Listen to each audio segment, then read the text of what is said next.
ça abîme. Alors ce qu'on appelle la couche oléophobe qui protège l'écran du téléphone. C'est ce qui empêche les traces de doigts et le gras d'adhérer au smartphone. Et ça l'abîme au fur et à mesure. Donc c'est plutôt à éviter.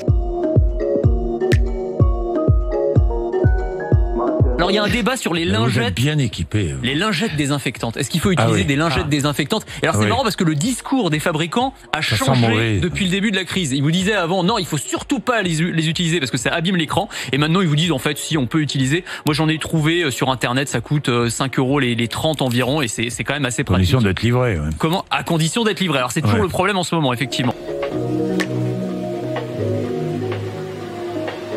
Là, depuis le début de l'épidémie, les ventes explosent. Donc, c'est un petit boîtier, c'est une boîte en fait. Vous mettez votre téléphone à l'intérieur, vous refermez et hop, ça va le stériliser. En fait, ça diffuse des rayons UVC. C'est ce qui est utilisé dans les hôpitaux pour stériliser le matériel médical. C'est des gens qui bossaient dans le médical, ils se sont dit il y a un créneau à prendre, on va faire la même chose avec les smartphones. Ça coûte combien? C'est vrai que c'est très malin. C'est pas donné, non? 70-80 €. Ah bon, quand même.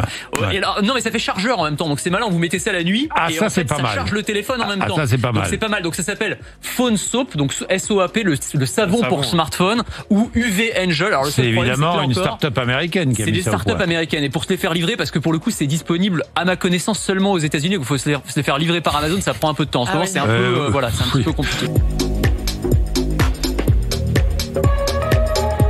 Ouais. Ça vaut quoi? Ça vaut pas grand chose. C'est pas fou. Alors c'est un peu la mode. On vous propose des coques de smartphone ou des étuis ou des écrans de protection antimicrobiens. En fait, il faut comprendre antibactérien. Donc ça ne lutte pas contre les virus. Bactéries, c'est plus gros qu'un virus. Alors ça veut pas dire que c'est inutile. C'est toujours bon de toute façon d'avoir un truc antibactérien pour le smartphone qui est un vrai nid à microbes. Mais bon, pour le coronavirus, ça sert à rien.